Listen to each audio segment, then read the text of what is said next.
तो आज हम करेंगे CISI में पार्ट 16 और इसमें हम देखेंगे आज इंस्टॉलमेंट वाला प्रश्न। और इंस्टॉलमेंट किस पे देखेंगे आज?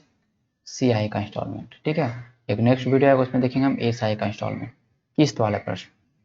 ओके, और इसमें एक और टाइप है, उसको भी हम पहले कर लेंगे। फर्स्ट टाइप उसमें हम कर लेंगे जिसमें सवाल आता है कि जैसे कोई भी प्रिंसिपल रहेगा उसको दो पार्ट में बांट के अलग अलग जगह लगाया जाएगा, फिर उससे अलग उससे सेम प्राप्त होगा। इस तरह के प्रश्न आते हैं बहुत बार। बोला कि एक पिता ने अपने पुत्र छोटे बेटे के बड़े बेटे को जमा की मतलब पैसा अपना संपत्ति बांटा, फिर ये बैंक में डाल दिया गया तो दोनों को बराबर प्राप्त हुआ। तो इस तरह के प्रश्न आते हैं, तो उन पूरे टॉपिक को बताएंगे यहाँ पर, क्लियर करने वाले हैं आज। ओके, तो देखिए, तो ये जो सवाल देख रहे हैं बोला है कि 3930 रुपया, ठीक है, 39,030, सॉरी 39,030 रुपया को ए और बी में इस प्रकार बांटा गया कि 4% चक्रवृद्धि ब्याज की दर पर ए का हिस्सा 7 साल बाद और बी का हिस्सा 9 साल बाद बराबर हो जाते हैं। ठीक है, हिस्सा बराबर हो जाने का मतलब कि जो अमाउंट है वो बराबर हो रहा है। क्या बराबर हो रहा है? अमाउंट हो रहा है बराबर है ना। बैंक में 10,000 डाला छोटा का नाम पर और 15,000 रुपये डाला बड़ा का नाम पर, लेकिन एक को 10 साल प्राप्त हुआ, एक को 8 साल प्राप्त हुआ, लेकिन दोनों को जो पैसा प्राप्त हुआ बैंक से इक्वल प्राप्त हुआ। तो इक्वल इंटरेस्ट तो प्राप्त नहीं हो सकता, एक को ज़्यादा दिए एक को कम देते, इंटरेस्ट तो कभी इक्वल नहीं होगा प्राप्त। इंटरेस्ट कभी इक्वल प्राप्त होगा जब पैसा दोनों को सेम दीजिएगा, सेम समय के लिए रखिएगा, सेम इंटरेस्ट रखिएगा तब। लेकिन जब समय अलग हो और दर अलग हो और पैसा भी अलग हो तो कभी भी इंटरेस्ट तो सेम नहीं हो सकता। हाँ, अमाउंट सेम हो सकता है, एक का इंटरेस्ट कम रख दें, एक का इंटरेस्ट ज़्यादा रख दें, एक ज़्यादा समय के लिए रख दें, एक कम समय के लिए रख दें, तो इंटरेस्ट बराबर हो सकता है। यह मैंने आपको ऑलरेडी पहले बताया। ठीक है, तो पहले इसको हम बेसिक चीज़ों को समझेंगे कैसे होगा। जैसे मान लेते हैं कि 10,000 रुपये थे, ठीक है, एक आदमी के पास 10,000 रुपया था, इसने ए को 12% पे दे दिया, सॉरी 12 साल के लिए।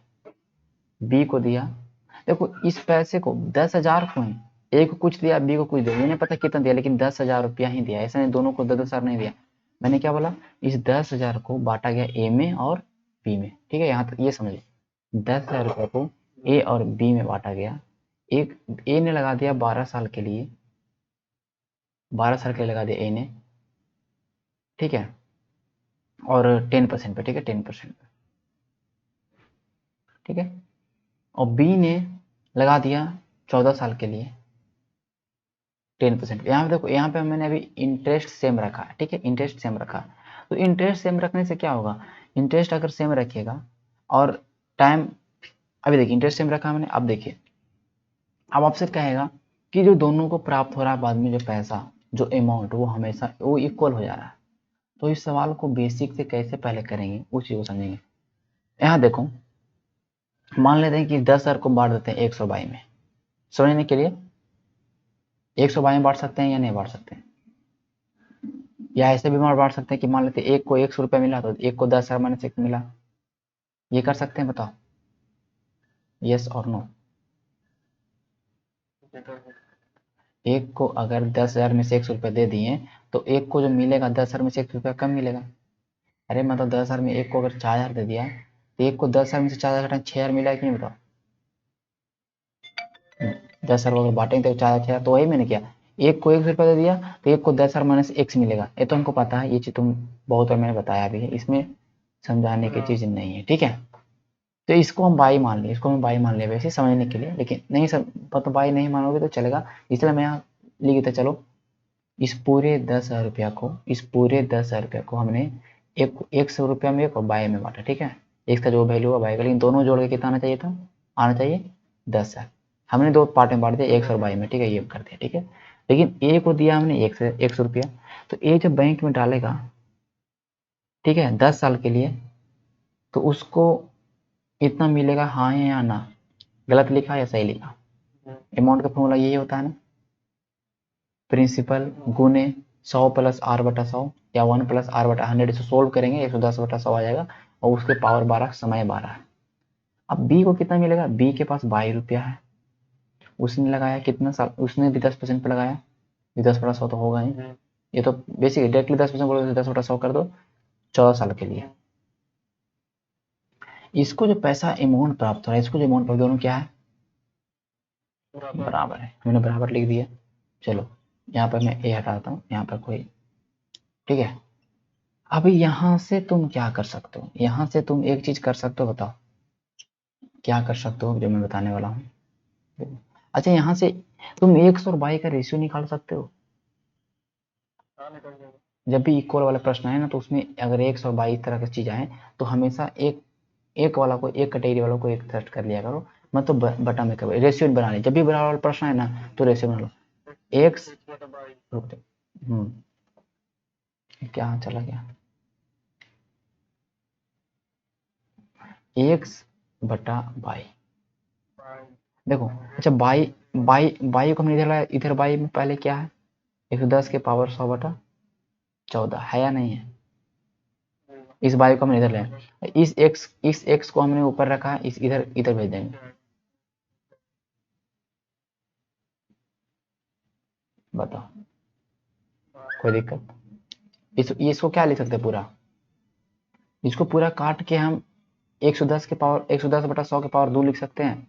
अरे एक्स के पावर 4 हो, बटा में एक्स के स्क्वायर हो। देखो, देखो यहाँ एक्स के पावर 4 है और बटा में एक्स के पावर 2 है, तो इसको काटेंगे कैसे कटेगा, पावर से कटेगा ना, 2 दूनी 4, एक्स स्क्वायर लिख सकते हैं, बताओ हाँ या ना। एक्स के पावर 6 है, नीचे भाग करना है एक्स के पावर 2 से, क्या हो जाएगा, एक्स के पावर 4 और एक्स के पावर 2, क्या होता है ये, एक्स पावर 6 होता है कि नहीं, जुड़ता है, तो भाग में भागा भागा में घटता पावर, एक्स पावर क्या हो जाएगा, 4 हो जाएगा। तो यहाँ पर भी दोनों का जो बेस सेम है, 110 बटा 100 110 बटा 100, तो भी पावर से खेल लेते हैं ना। यहाँ कट, ये कितना, 2 बचे, कितना बचेगा, पावर घट जाता है, तो एक्स बटा बाई बराबर हम कह सकते हैं 110 बटा 100 का स्क्वायर। पूरा पूरा नीचे एक नीचे एक रहेगा तो कोई फर्क नहीं पड़ता, ऊपर एक रहेगा तो फर्क पड़ता बहुत, लेकिन नीचे एक रहेगा 10 बटा 1 कहेंगे कोई फर्क पड़ा, 1 बटा 10 करेंगे तो फर्क पड़ेगा। इसको सोल्व कर लेंगे, एक्स बटा 121 बटा 100 आ गया, हाँ या ना, बताओ, आ गया 121 बटा 100, मतलब ये समझ लीजिए कि एक्स को ज्यादा पैसा मिला था, तभी तो 12 साल में ही उसी रेट पर 12 साल में उतना हो गया जितना इसने 14 साल में किया। समझ रहे हो बात को, तो कहीं ना कहीं ज्यादा पैसा एक्स को मिला है, बताओ, मिला है ना। लेकिन इसको इंटरेस्ट कम मिला होगा, पैसा ज्यादा इसको मिला है, इसको ज्यादा पैसा बांटे थे, लेकिन उसने बैंक में डाला तो उसको उतना ही प्राप्त हुआ जितना इसको कम पैसा में 10 साल में प्राप्त हुआ। इस कंसेप्ट में बोलो, इसको 12 समझो, ठीक है। पहले मैं लिखता हूँ यहाँ एक्स,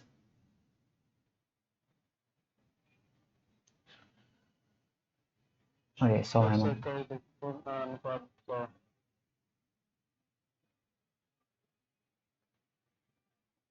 देखो समझना बात को, जो मैं समझाना चाह रहा हूँ,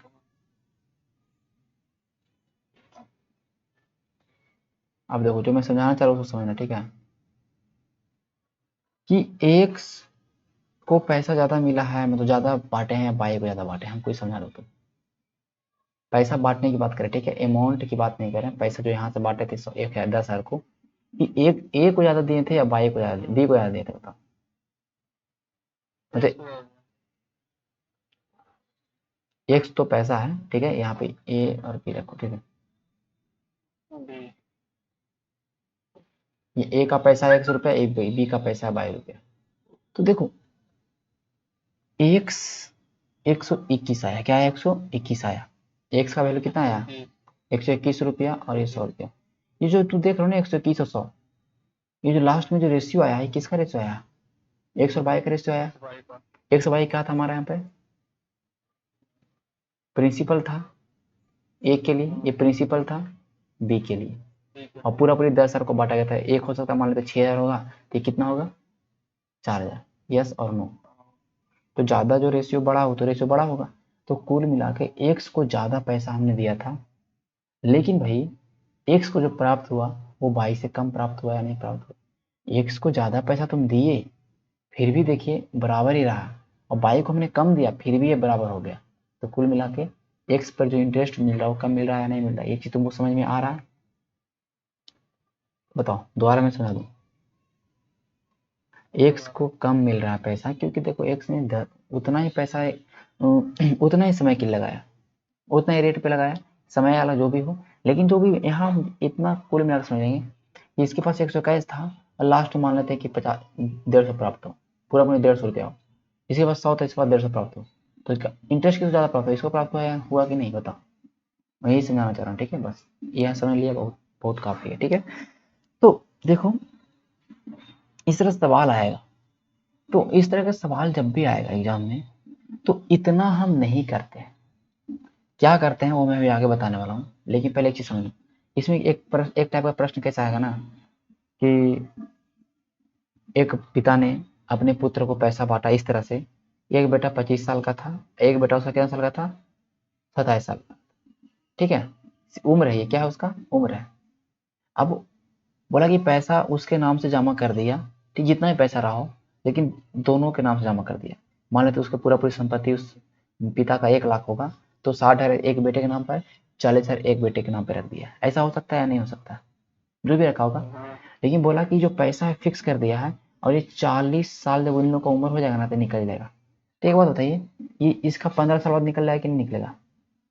अभी 25 साल का है, 40 साल इसका उम्र हो, तो 15 साल बाद निकलेगा कि नहीं निकलेगा? अभी इस लड़का, ये 27 साल का जो लड़का है, इसका 13 साल बाद इसका निकल जाएगा, ये 40 साल का हो जाएगा, हाँ या ना? तो ज्यादा पैसा किसका रहेगा, छोटा वाला लड़का का। ज्यादा दिन तक छोटा वाला का रहेगा, और छोटा वाला को इंटरेस्ट भी कम प्राप्त होगा, क्योंकि लास्ट में जो दोनों को प्राप्त हो, क्या प्राप्त हो रहा है, बराबर, ये बोल देगा। तो छोटा वाला का ज्यादा दिन रहने के बाद भी कम प्राप्त हो रहा है, इसका मतलब छोटा वाला का पैसा भी कम दिया आपने, हाँ या ना?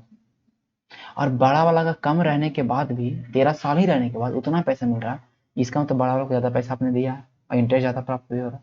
तो ज्यादा पैसा तो ज्यादा इंटरेस्ट प्राप्त होगा कि नहीं होगा, बताओ। और 10% दे दे, तो क्या करेगा? देखिए, जब 10% रेट दे दे, तो क्या कुछ भी नहीं करना, हमको यहाँ पर देखना, यहाँ पैसा कितना साल के लिए रहा, 15 साल के लिए, यहाँ पैसा कितना साल के लिए रहा, 13 साल के लिए, गैप कितना साल का है, 2 साल का।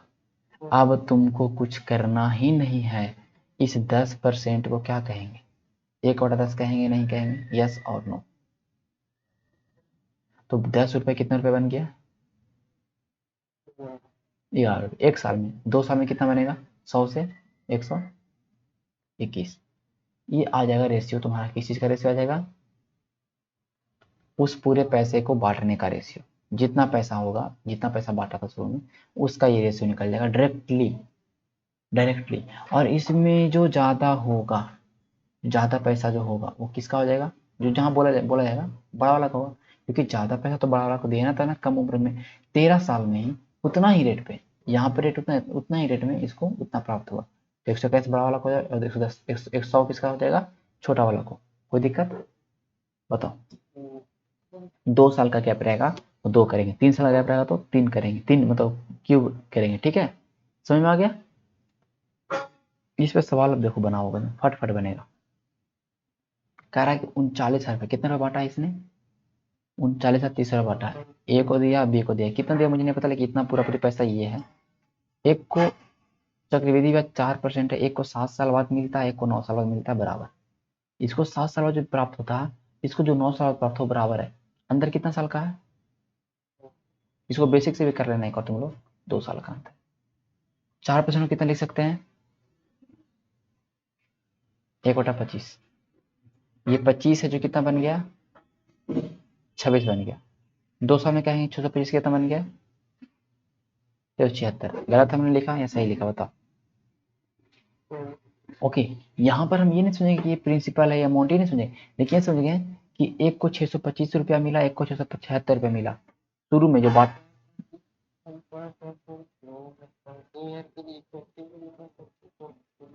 नहीं, यहाँ पे इफेक्टिव क्या कोई चांसेस, कैसे निकाल सकते इफेक्टिव, 2 साल के लिए पैसा थोड़ी रह रहा है। ये हमने कंसेप्ट निकाला ना, ये हमने शॉर्टकट निकाला 2 साल में, ये ये कोई थोड़ी ना, ये तो कंसेप्ट में नहीं, यहाँ पे हमने यहाँ पे लास्ट पार्ट को केवल ले लिया, लास्ट पार्ट को ले लिया, देखो कैसे इस तरह से काम करता है, देखो यहाँ पर कैसे काम किया, क्योंकि यहाँ पे देखो कट रहा था ना, कट रहा था ना, तुरंत वो आया, इसलिए वो ये चीज नहीं, ये शॉर्टकट है। तो इसको सवाल को इस तरह का प्रश्न जैसे भी आया ना, इस तरह का सवाल देखो, इसका पैटर्न देख लो। इस तरह का सवाल जब भी आए आपके एग्जाम में तो इसको ऐसे ही करना है। तो पूरा पूरी पैसा कितना था? 3900। हम कहे हैं कितना है बताइए? 1301। ये हमारा है। निकालना बताइए। ए का हिस्सा याद करो। ए का हिस्सा क्या होगा? ए 7 साल तक ही पैसा रखा तो उसको ज्यादा प्राप्त हुआ, तो ए को कहीं ना कहीं ज्यादा पैसा मिला होगा। तो 676 कौन है? ये 76 ए कौन है? 676। ये ए हो गया, ये बी हो गया। कैसे पता लगाएं? कि देखो, ए भाई 7 साल तक पैसा रखा बैंक में, रेटवा दोनों को रेट सेम ही देगा, दोनों का रेट सेम ही है। और ए 7 ही साल तक रखा, उसको ज्यादा प्राप्त हुआ, तो उसको शुरू में प्रिंसिपल भी ज्यादा होगा, इंटरेस्ट ज्यादा प्राप्त, प्रिंसिपल ज्यादा होगा, तो ए ज्यादा होगा। ए बड़ा कर दिया मैं, ठीक है? समझ गए बात को? तो इस तरह के प्रश्नों को किस तरह से करेंगे, किस तरह से पकड़ेंगे कौन बड़ा है कौन छोटा है? देखेंगे यहाँ पर दोनों का रेट सेम है, जो कम समय के लिए पैसा रखा उसको ज्यादा पैसा मिला, ज्यादा समय के लिए उसको कम पैसा मिला। बात यही है। क्योंकि जब भी सेम रेट रहे तो ये ध्यान रखना, कहीं गलती मत करना। बन जाएगा ये सवाल को उत्तर आ जाएगा, ठीक है? अब देखो ये सवाल देखने में बड़ा है, देखने में कितना बड़ा है? देखने में बड़ा है लेकिन बहुत सिंपल सवाल है। कह रहा है कि भाई 22,360 रुपया दो बेटा, एक शंकर चौधरी एक शिव चौधरी, दोनों का नाम पे लगाया, ठीक है? 14 साल के लिए लगाया, एक 17 साल का उम्र है, दोनों का उम्र है, ठीक है? 14 है, एक का 17 साल है, ठीक है? कह रहा है कि 30 वर्ष बाद दोनों का पैसा बैंक में जमा किया, बैंक में जमा किया, तो 30 वर्ष बाद क्या हुआ भाई? देखो, एक को कहीं ना कहीं 16 साल पैसा रखा होगा, एक को 13 साल रहा होगा बैंक में। बताओ, एक 16 साल के लिए रहा होगा बैंक में, एक को 13 साल के लिए बैंक में रहा होगा, यस और नो? क्योंकि 30 साल बाद उसका पैसा निकलेगा बैंक से, हाँ या नो? ये एज है, एज से कोई मतलब नहीं है, लेकिन इससे मतलब है ये पैसा कितना, ये टाइम हमारा है। और दोनों को पैसा कितना मिलेगा बाद में? समान मिलेगा, हमेशा यही रहेगा। दोनों को पैसा क्या मिलेगा? समान मिलेगा। रेट कितना है? दोनों के लिए से रेट सेम है। इसको क्या बोलते हैं? 1/6। हाँ या ना? 6 रुपया कितना बन गया? 7 रुपया। एक साल का, एक साल का गैप कितना साल का है यहाँ पे देखो तो? ये देखे ना कितना दिन तक रहा दोनों का टाइम का गैप? 3 साल। 216 रेशियो 340 लिख सकते हैं, यस और नो? हमने स्क्वायर क्यूब कर दिया और कुछ नहीं किया। बताओ बताओ, कोई दिक्कत? क्योंकि यहाँ पर गैप 3 साल का भी जस्ट मिनट, यहाँ पर गैप 3 साल का है। इस सवाल में इस सवाल में यहाँ पर गैप 2 साल का था, तो हमने इस रेट वाला को स्क्वायर किए थे। गैप 2 साल और 3 साल का ही आता है, ठीक है? ध्यान रखना। ये जो आता है ये किसका रेशियो आता है? पूरा जो धन था ना उसका रेशियो आता है, पूरा धन जो हमने बांटा है दोनों बेटों के बीच में उसका। तो कुल धन कितना था? 22,360। हमारा धन कितना है? ये है या नहीं बताओ? हमारे दोनों को जोड़ने के बाद ही प्राप्त होगा ना। निकालना है किसका? दोनों का नाम पर बोल दिया तो इजी सवाल है। दोनों का नाम, एक और 216 से कर लेना गुना, एक और 340 से गुना कर लेना, ठीक है? आंसर आ जाएगा, ठीक है? चलो ये उतर जाएगा। समझ गए कंसेप्ट को? इसको बना लोगे। एक 7 वर्ष के लिए रखता है, एक 9 वर्ष के लिए रखता है। 4% है 625, 676, क्योंकि 2 साल का गैप है।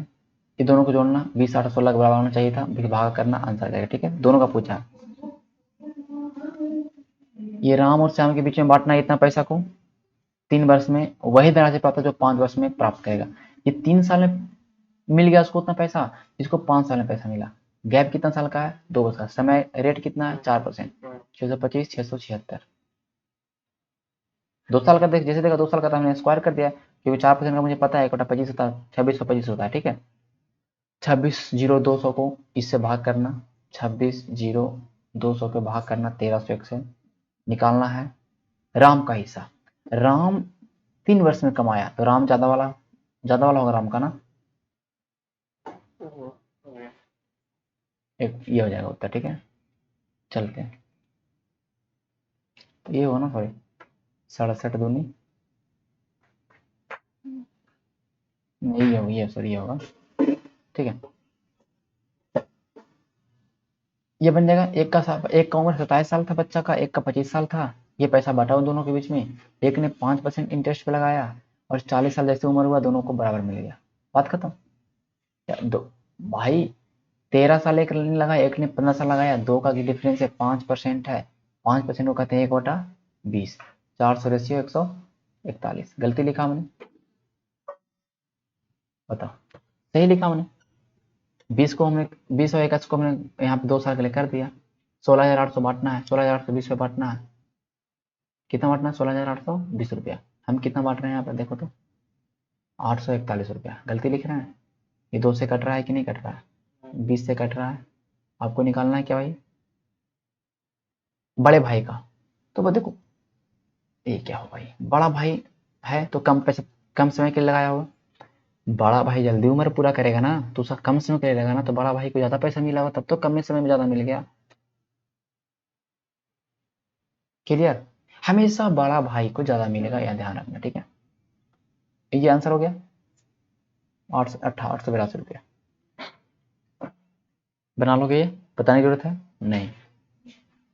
ये बताने की जरूरत है? नहीं। अब हम चलेंगे, जो मेन हमारा टॉपिक है, इंस्टॉलमेंट वाले प्रश्न। बहुत ही गजब प्रश्न है इंस्टॉलमेंट वाला, इसको समझना है ध्यान से। ओके, एकदम आंख बंद करके समझना, ठीक है। ध्यान से सुनना चीजों को। हम कह रहे हैं भाई कि चलो 10,000 रुपया तुमने किसी से उधार लिया, ठीक है। 10% रेट पर लिया, 2 साल के लिए लिया है। तुमको तुमको कितना देना पड़ेगा? 10,000 का 110। एक साल, पहला साल में इतना लगेगा कि नहीं लगेगा, बताओ। पहला साल में तुमको इतना रुपया देना पड़ेगा, इंटरेस्ट के साथ लौटाना पड़ेगा। 110 जैसे भी समझो कि इंटरेस्ट के साथ लौटा रहे हैं, ठीक है। इतना रुपया तुमको 1 साल में लौटाना पड़ेगा, पूरा पूरी उसका कर्जा और प्लस नहीं है। अगर 1 साल की बात हम करते हैं तो 1 साल की, लेकिन हमने लिया 2 साल के लिए, लौटाएगा। अभी क्या हुआ, इस आदमी को लगा कि चलो, अच्छा ये तो 1 साल के लिए होगा, ठीक है। और अगर हम बात करेंगे दूसरे साल क्या करेगा, अभी यहां से कितना प्राप्त हुआ, पहला साल का जो इंटरेस्ट, मतलब जो अमाउंट प्राप्त हुआ, एक आप कह सकते हो 11,000। हमने गलत लिखा या सही लिखा, बताओ। यस और नो, समझाओ मुझे।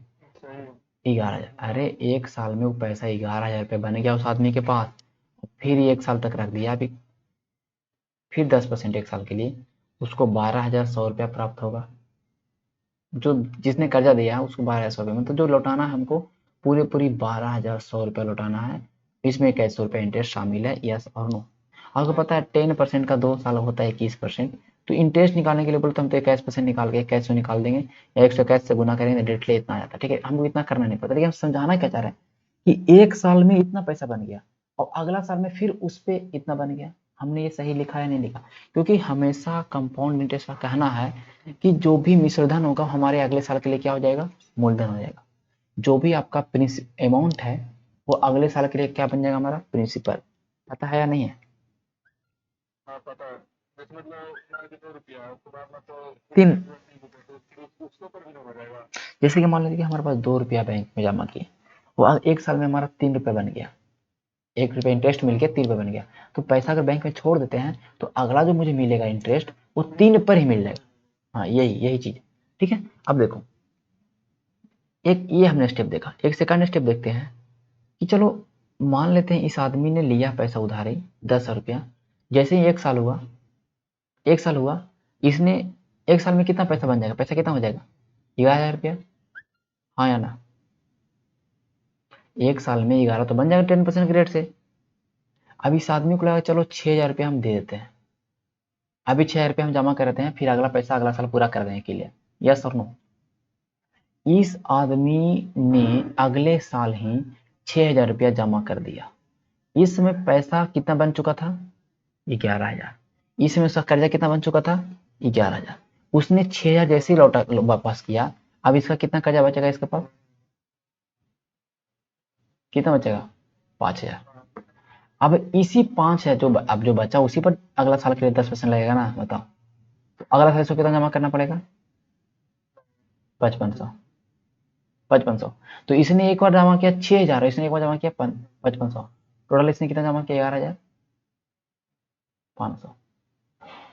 समझ रहे हो बात को, ये मैंने ऑलरेडी किया। देखो मैं समझाना क्या चाह रहा हूँ, इसको समझना क्या समझना चाह रहा हूँ कि इसने जो एक साल में इसका जो पैसा बना उसमें इसने 6,000 रुपया वापस किया। ये आज फंस रहा है हमारा, पता नहीं क्यों फंस रहा है। आई थिंक यहाँ को देखो, चलो इसका जो एक साल में पैसा बना उसमें से इसने 6,000 रुपया वापस कर दिया। अब इसके पास बचा हुआ पैसा यही है या नहीं है, बताओ। एक साल का अमाउंट ये था, उसमें से 6,000 रुपया इसने वापस कर दिया। तो ये जो बचा हुआ, ये जो बचा, हमने सोल्व नहीं किया, हमने इसको एक हजार में से 6,000 घटा के 5,000 नहीं लिखा, हमने इसको डायरेक्टली इस तरह से लिखा। गलत लिखा, सेम चीज है ना, सोल्व करने 5,000 आएगा, हमने इसको सोल्व नहीं किया। लेकिन हमने लिखा जो एक साल का इंटरेस्ट है, जो एक साल का जो अमाउंट है विद इंटरेस्ट, उसमें से 6,000 रुपया घटा देते हैं। तो ये अगले साल के लिए प्रिंसिपल बन रहा है या नहीं बन रहा। अगला साल इस पे ही लगेगा ना 110%। इसको सोल्व करें तो कितना आ जाएगा 5500। यहाँ पे मैंने घटा के लिखा, हमने डायरेक्टली यहाँ पे लिखा। समझ में आ रहा है, बताओ। तो देखो मैं क्या बताना चाह रहा हूँ, इसको देखना। हम क्या बताना चाह रहे हैं, देखो तीसरा पॉइंट, हम कह रहे हैं कोई पी रुपया लिया होगा R% की दर से एक साल के लिए रहा होगा, फिर उसने 100 रुपया लौटा दिया होगा। क्या कर दिया, पी रुपया लिया एक साल के लिए, 100 + R/100 में लिखा है, गलत लिखा या सही लिखा, बताओ। 1,000 + R, 100 + R क्यों लिखा है, दर में होता है ना यार, 100 + 10 के तब तो 110/100 लिखा है। ये भी तुमको समझाने की बात है। ये इसको ही तो हमने सोल्व करके लिखा 100 + R/100। तो यस और नो बोलो। ये हमने किया एक साल के लिए, फिर 100 रुपया लौटा दिया।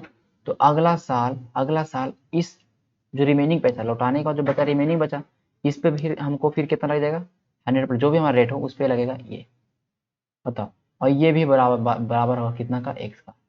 ये कब होगा, ये पहला हमने 100 रुपया जमा किया और दोबारा भी हमने 100 रुपया ही दिया। ये पहला हम 1 जमा कर रहे हैं कि नहीं कर रहे, बताओ।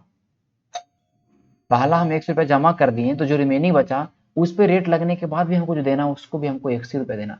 दोनों बार हमने समान दिया, तो हमने इंस्टॉलमेंट क्या दिया, समान किस्त दिया या ना दिया, बताओ। तो इस तरह से प्रश्न आते हैं कि हम हर साल कोई कर्जा ले लिए और हम उसको पे करेंगे इक्वल ईएमआई में, इक्वल किस्त में, हमेशा 1,000 रुपया हर महीना देते जाएंगे। यही कंसेप्ट है, समझ रहे हो बात को, यस और नो। देखो अगर मान लो ये पैसा 3 साल के लेता तो क्या करते हैं, पहला साल इसका इतना इतना, इसका पहला साल बन गया इतना, इसने 100 रुपया लौटा दिया, अब इसका पैसा इतना बच रहा है, फिर इस पे इसने 100 + R दूसरे साल के लिए बन गया, फिर इस पूरे 100 + R में से फिर इसने जो पूरा यहाँ से जोड़ सोल्व करके आएगा, इसमें से फिर इसने 100 रुपया जमा कर दिया बैंक में, फिर जो इसका पैसा बचा इस पर फिर 110% अगला 3 साल के तीसरे साल में लग जाएगा। सॉरी 100 + R में लिख दो, हाँ या ना, बताओ। बोलोगे हाँ, ठीक है। और लास्ट में भी इसको 100 रुपया देना पड़ेगा। हर जगह इसको 100 रुपया पैसा जमा कर रहा है एज ए EMI, हर साल 100 रुपया जमा कर रहा है, हर साल 100 रुपया जमा कर रहा है, ठीक है। ये हमने जो लिखा है ये सही लिखा है या नहीं लिखा है, बताओ। ये इस पूरे प्रोसेस को समझ रहे हो, हम क्या समझाना चाह रहे हैं, बताओ।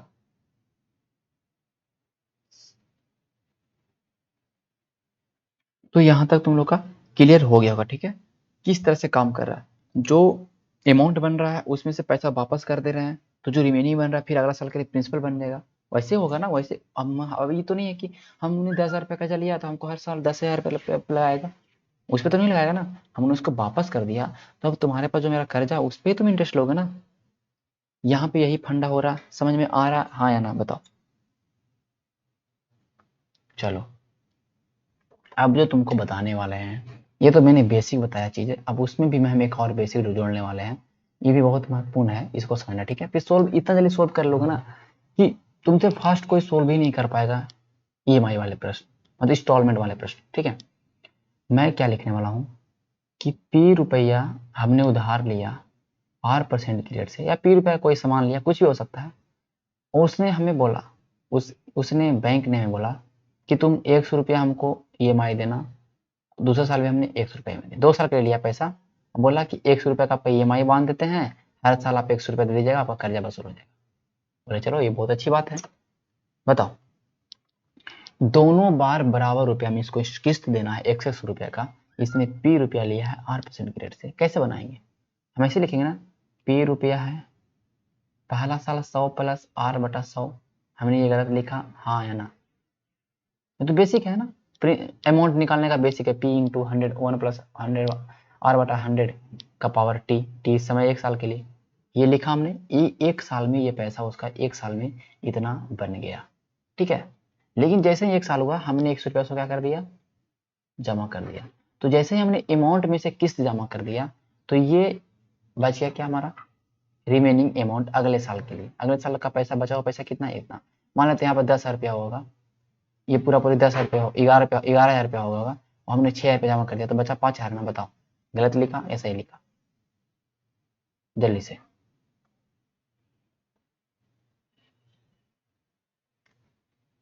अब अगला साल, फिर अगला साल यही पैसा, अब इसको सोल्व करके लिखने से अच्छा कि अगला साल इसी पे हम गुना कर ले। अगला साल यही पैसा पर फिर अगला साल वही रेट के साथ पैसा लगेगा, अगला साल 1 साल के लिए। अब ये देखो, अब जैसे कि 6,000 रुपये इसके पास बैंक में बचा हुआ था, इस पे 10% करेंगे। अरे यार ये क्या हो रहा है, अच्छा क्या ये पेन का क्या प्रॉब्लम हो रहा है?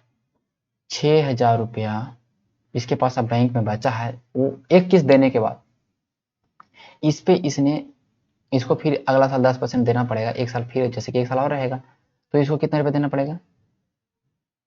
कितना हो जाएगा,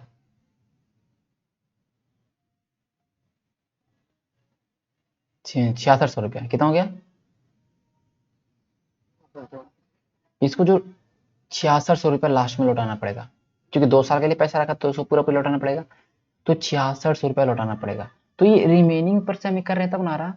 और जब आपको यही एग्जाम बोल दिया गया है कि दोनों ईएमआई बराबर है, तो लास्ट में जो हम लौटा रहे हैं वो भी तो बराबर ही होगा, एक्स ही होगा ना। ये भी एक्स के बराबर ही होगा कि नहीं होगा, बताओ? ये भी हमने 100 रुपया जमा किया पहला साल, और दूसरा साल भी हमने 100 रुपया, ये पहला साल का ईएमआई यहाँ पर हमने घटा के लिखा, और दूसरा साल का ईएमआई आपको यहाँ पर मैंने निकाल दिया। सही लिखा या नहीं लिखा? ये फर्स्ट ईएमआई और दिस इज सेकंड ईएमआई। बताओ, समझ में आ गया? पूरा पूरी कंफर्म हो, यस बोलो और नो बोलो।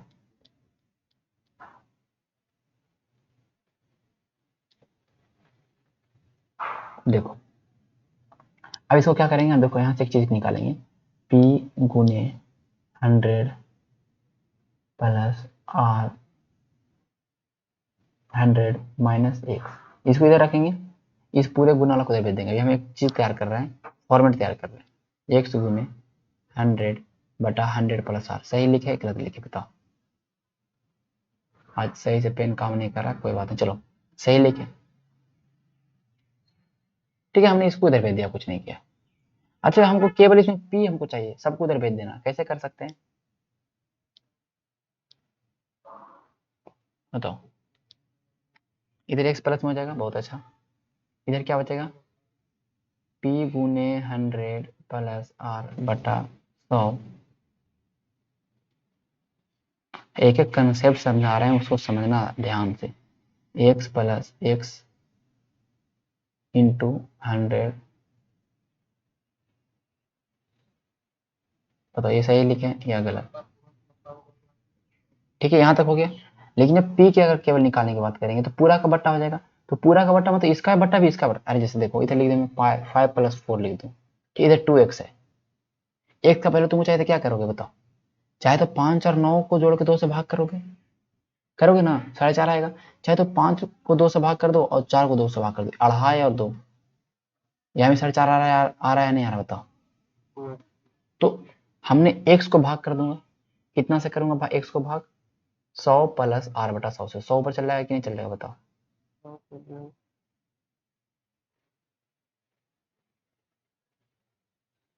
बताओ हाँ या ना। लेकिन अब ये दूसरा का को भाग करेंगे, ये पूरे दूसरा का पहले से प्रेजेंट क्या है 100/100 प्लस आर दूसरा का पहले से है, प्रेजेंट करेंगे, इसको भाग करेंगे तो 100 ऊपर चल जाएगा और नीचे 100 प्लस आर रहेगा। गलत लिखे बताओ सही लिखे, सॉरी ये लिखे ठीक है। इसको हम देखो यहाँ से एक चीज लिख सकते हैं, क्या लिख सकते हैं, तो P बराबर हम लिख सकते हैं क्या भाई, x इंटू 100/100 प्लस आर, फिर लिख सकते हैं x इंटू, यहाँ भी 100 यहाँ भी 100, दोनों जगह सेम है तो ऐसे कर सकते हैं। बताओ बताओ, केवल इसका स्क्वायर कर सकते हैं ना, एक का स्क्वायर इसका स्क्वायर कर सकते हैं कि नहीं, हाँ या ना। तो ये जब भी 2 साल का ईएमआई दिया हो, ये फर्स्ट ये सेकंड ईएमआई, तो ये तरीका है प्रिंसिपल निकालने का।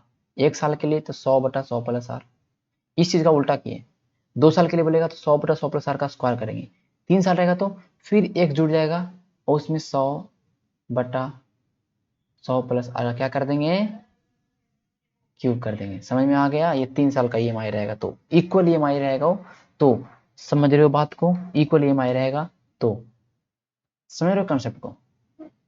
अभी 3 साल हटाता है बेटी, तो देखो, तो एक चीज तुम्हारे पास आ गया concept, x into 100/100 plus R, X into 100/100 plus R का square, X into 100/100 plus R का क्यूब।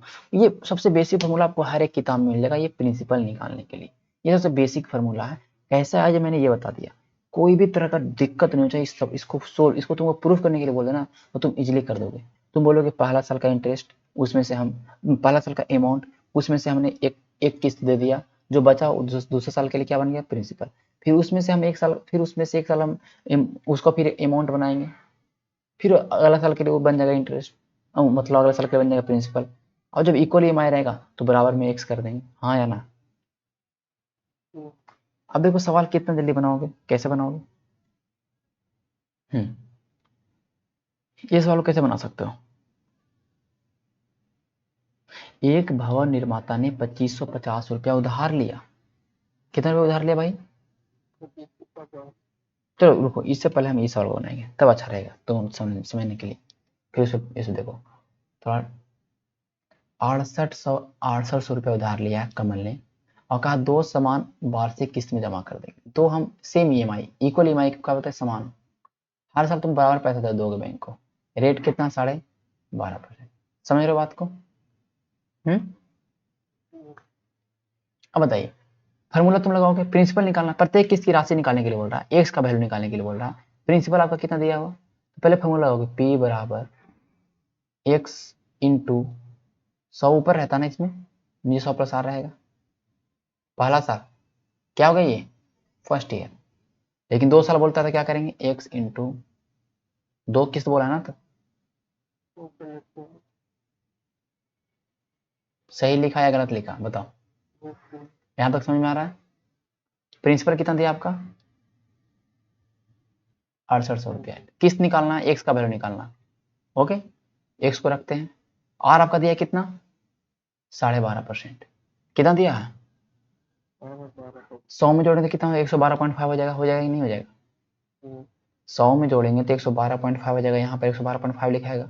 लेकिन एक चीज तुम्हें बताऊंगा शॉर्टकट करने के लिए, 10 रहता तो तुम लिखते 100/10 लिखते इजिली, 100/110 लिखते कि नहीं, 10% रहता तो, लेकिन 12.5% है, कोई भी परसेंट रहे कुछ भी रहे।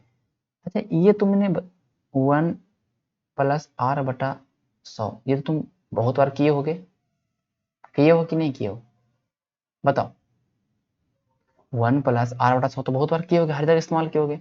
इसको सोल्व करते कितना होता है 100+r/100, इसको सोल्व करके इसको ऐसे लिखते हैं नहीं लिखते हैं, यस और नो, इसको ऐसे लिखते हैं कि नहीं लिखते हैं। जब भी आपका 10% इंटरेस्ट देता है, 10% आपका रेट देता है, तो आप सीधे 110/100 कर देते हैं कि नहीं कर देते हैं बताओ, करते हो नहीं करते हो। 10% रेट इंटरेस्ट दे दे आपको CI निकालने के लिए बोलो, तो आप सीधे 110/100 कर दोगे, कुल मिला के 11/10 कर सकते हो, हाँ या ना।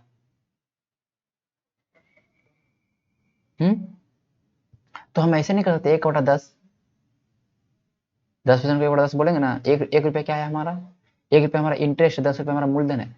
11/10 लिख सकते हैं कि नहीं लिख सकते हैं? कोई भी धन 11/10 हो जाएगा। एक साल में कोई भी धन 11/10 हो जाएगा, नहीं अपने आप का, ठीक है, 11/10 हो जाएगा, ये तुमको पता है। ये जो 100/100 क्या उल्टा है, इसी का उल्टा है कि नहीं बताओ तो, इसको उल्टा लिख दो, इसको उल्टा लिख दो तो हम इसको भी उल्टा नहीं कर सकते हैं, 10/11 नहीं लिख सकते इसके बदले।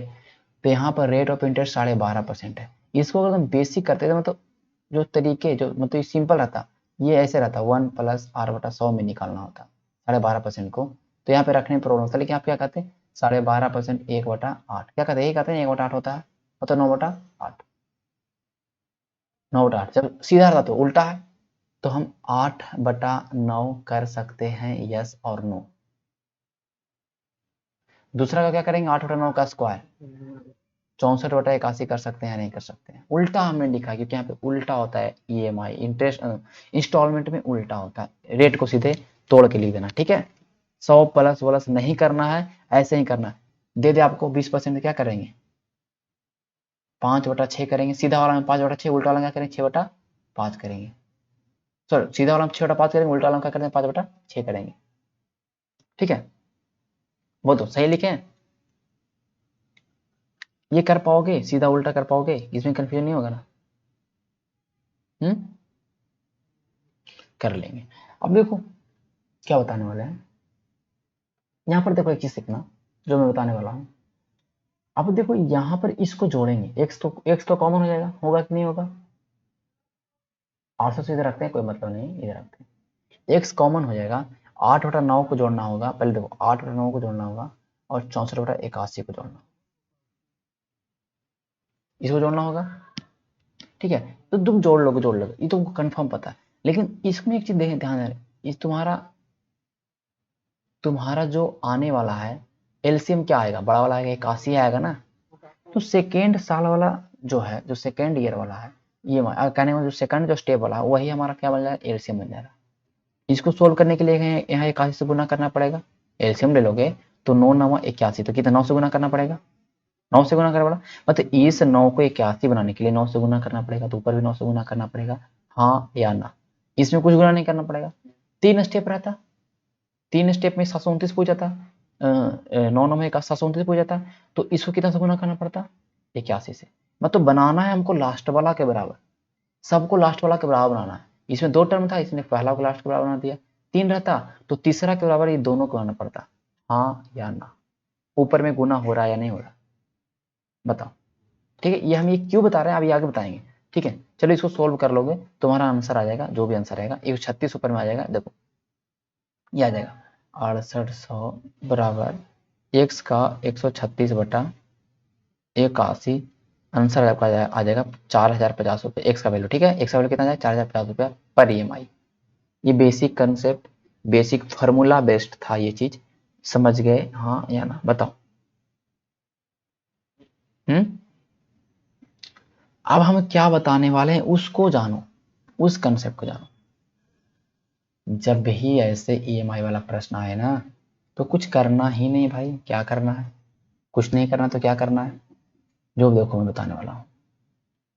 देखो क्या करना, एक सेकंड रुको, ये बार बार फंस रहा है क्या।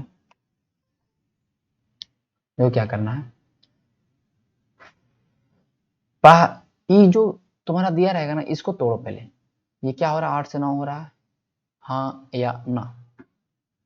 8 रुपया से 9 रुपया हमको मिल रहा है, दूसरे साल भी हमें कितना मिलेगा 64 से 81। इसमें ऐसे लिखना, उस इंटरेस्ट वाला प्रश्न में 8 से 64, 9 से 81 ऐसे करके लिखना, ठीक है। ये फर्स्ट ईएमआई, ये सेकंड ईएमआई। अब देखो एक बात बताना जो मैं बताने वाला हूं, ठीक है। ये हमारा क्या है, प्रिंसिपल है ना। अरे यार 8 रुपया से 9 रुपया हो रहा, ये प्रिंसिपल है या नहीं है, बताओ। बोलोगे हाँ। ये हमेशा जो शुरू छोटा वाला रखना, जो जो हमारा रेट काटने मतलब मतलब भाग करने का जो हमारा जो मतलब फ्रैक्शन निकालने में जो आता है वो प्रिंसिपल होता है। ये प्रिंसिपल है 8 और ये जो 9 बन रहा है वो। अब देखिए बोला कि दोनों बार ईएमआई समान है। दूसरा बार हमने 64 रुपये लिया, 81 रुपये दिया, तो ये भी ईएमआई समान होना चाहिए कि नहीं होना चाहिए? इसको 9 से गुना कर दिए। हम ये कहेंगे कि 8 से 9 हो गया, यहाँ 64 से 81 हो गया, जबकि दोनों समान किस्त है, तो इसको भी 81 बनाने के लिए 9 से गुना करना पड़ेगा। तो 9 से गुना तो हमको इसमें भी करना पड़ेगा, हाँ या ना? बताओ। टोटल आपका प्रिंसिपल कितना हो गया? 136। इसको जोड़िएगा दोनों को, 136। टोटल आपका ईएमआई कितना हो गया? 162। एक सॉरी, एक ईएमआई कितना हो? 81। एक ईएमआई कितना है? 81। दोनों ईएमआई 162 होगा, लेकिन एक ईएमआई कितना होगा? 81। हो गया ना? किताब में कह रहा है कि हमने बैंक से 68 से उधार लिया था, हम बोलेंगे नहीं, अपने बैंक से 136 रुपया उधार लिया था। गलत बोले? ये आपका प्रिंसिपल है। ये क्या आपका है? प्रिंसिपल है। आपको, अरे ये दोनों सेम है ना, ये दोनों सेम है। जोड़ो जोड़ो जोड़ो तो 162 क्या देगा? टोटल ईएमआई आ जाएगा। पूछ क्या रहा है? प्रत्येक किस्त की कीमत पूछ रहा है। एक किस्त का तो 81 से गुना करेंगे ना। बताओ, समझ में आ गया ये चीज? ये हमने इसलिए यहाँ पे समझा रहा था, देखो ये 81 रहता है, 30 के बराबर इसको क्या आता है, इसलिए हमने इसको 8 से 9 से गुना किया, इसको भी 9 से गुना किया। तो इस तरह के जैसे आए किस्त वाला सवाल, इसको ऐसे ही करना हमेशा बनेगा। ठीक है, देखो अगला सवाल करके देख लो, एक बार में बनेगा। 4% रेट है, 2550 रुपया उधार लिया है, प्रत्येक किस्त कितने? प्रत्येक किस्त बोल दिया ना, प्रत्येक किस्त मतलब प्रत्येक किस्त कितने का? मतलब किस्त क्या है भाई? बराबर है, क्या है? 4% बोलेगा, तुम क्या कर दोगे? 25 से 26, दो किस्त है तो 625 से 176। दो किस्त बोला, तीन किस्त बोलेगा तो फिर इसका क्यू कर देना। क्या कर देना? क्यू कर देना। ठीक है, बात समझना, क्यू कर देना। अब जब दोनों किस्त समान है, ये तो हमारा पहले वाला प्रिंसिपल होगा, जब दोनों किस्त समान है तो इसको भी समान करो। 26 से गुना करना पड़ेगा, हाँ या ना? बताओ। अरे इसी का मल्टीपल है ना, तो इसको 26 से गुना करना पड़ जाएगा। पूरा पूरी हमारा पैसा कितना आ गया बताओ? 1275। इसको जोड़ना, ये दोनों पूरा 1275। किताब कितना कह रहा है? उधार कितना लिए थे? हम कितना बोलेंगे? प्रत्येक किस्त की मतलब प्रत्येक किस्त, एक किस्त कितना? 676। एक किस्त कितना? 676। बोल दिया अगर आपको ना कि टोटल कितना पैसा लौटाना पड़े, दोनों को जोड़ के कर देना। ठीक है, उत्तर आ जाएगा आपका 1352। ठीक है, क्योंकि 2 से कट जाएगा ये। ठीक है, समझ में आ रहा है ना?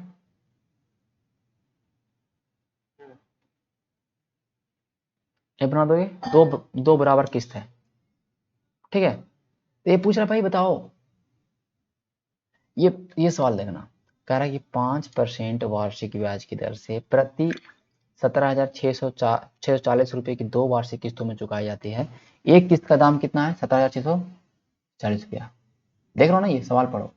तो बताओ कितना रुपया उधार लिए थे, ये बताना। कितना रुपया तुमने उधार लिया था, आपको ये बताना। बन जाएगा तुम लोग से, या बताएं इसको?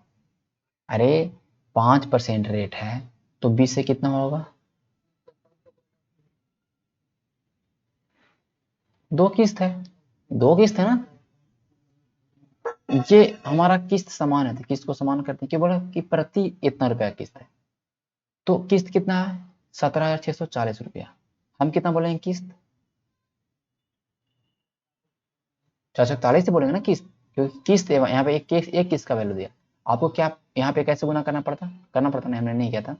टोटल मेरे पास पैसा कितना है बताओ? 820 रुपया। पूरा आपका पूछ रहा है प्रिंसिपल, प्रिंसिपल कितना? 820 है ना, उधार लेके रास्ते ही होता, निकाल लोगे, 4 से कट जाएगा, 8 बन जाएगा। कितना जल्दी बन रहा है? फार्मूला का कोई पे इस्तेमाल हो रहा है, लेकिन कंसेप्ट फार्मूला को रिवीजन करना। हर एक प्रश्न को 3 बार बनाओ, 4 बार बनाओ, ऐसे नहीं करना पड़ेगा, 3 से 4 बार हर एक प्रश्न को बनाना पड़ेगा, तभी स्पीड होगा, नहीं तो नहीं हो पाएगा। छोड़ दोगे ना तो ऐसा चैप्टर है ना कि परेशान हो जाएगा। जरूरी नहीं बताने के लिए हमको समझते हैं, इस सवाल को बना लोगे, बना लोगे ये? ठीक है,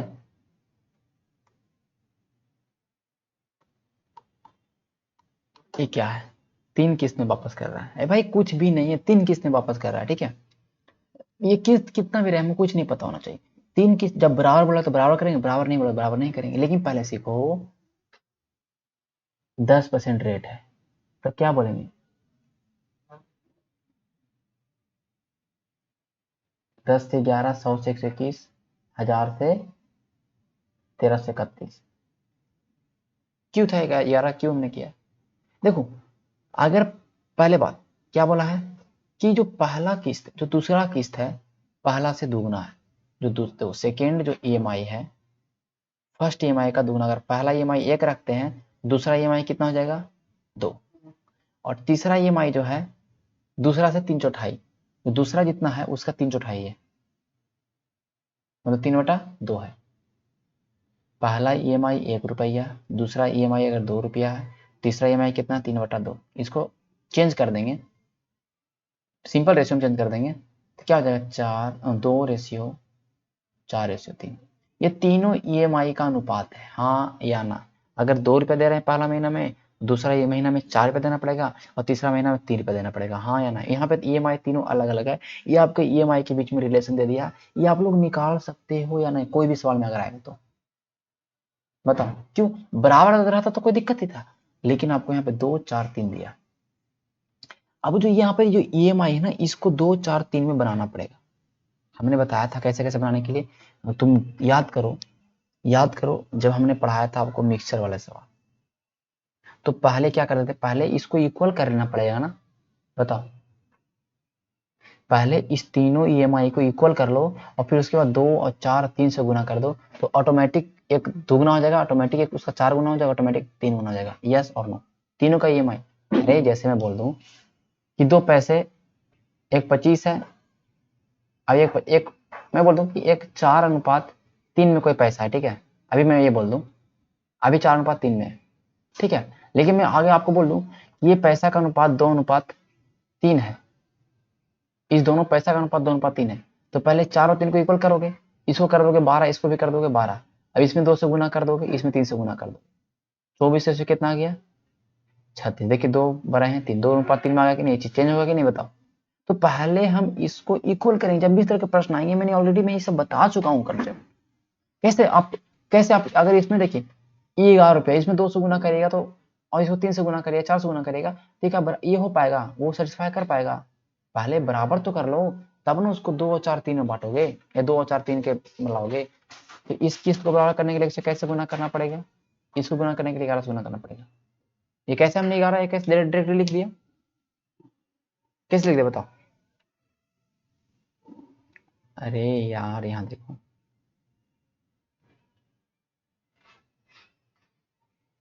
देखो इसे लिख दिया। यहाँ पर देखो तो हमने 81 दिया था, यहाँ पहले हमने 9 से गुना किया, हमने 81 करीब लाया, मैंने बोला 3 रहता तो इसको 81 से गुना करना पड़ता, फिर इसको 9 से गुना करना पड़ता। लेकिन वो आपको पूरा करना पड़ेगा तीसरा के बराबर। तीसरा के बराबर पूरा करने के लिए देखो,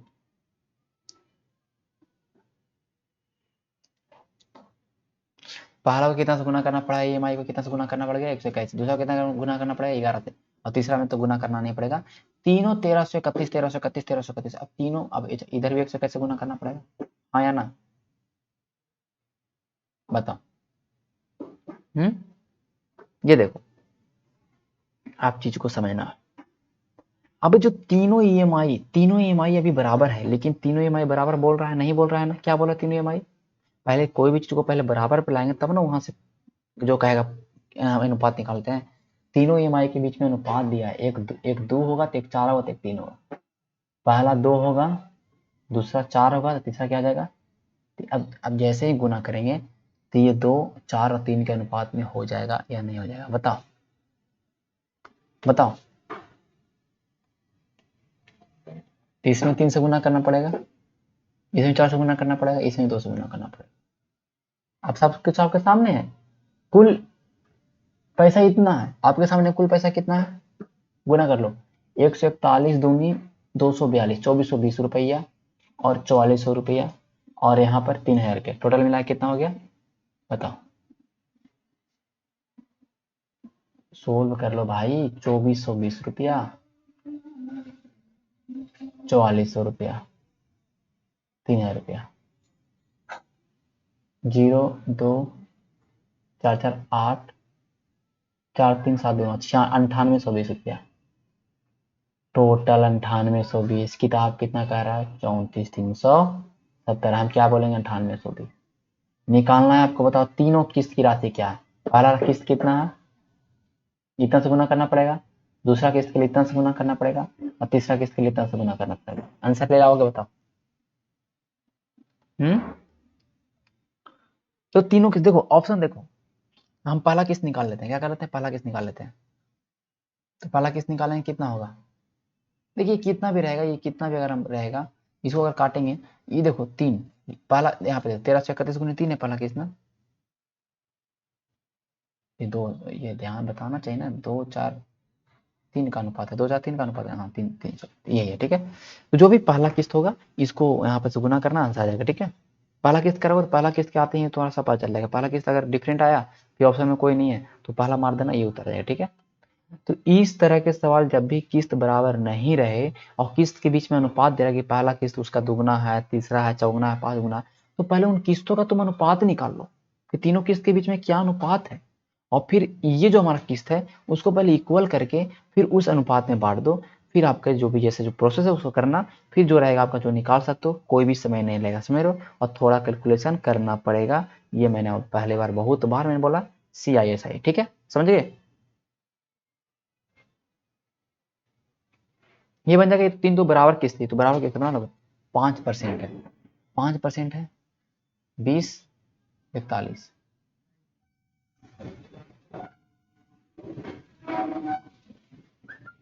9261। तीनों को इक्वल कर लेना, तीनों किस्त इक्वल है ना।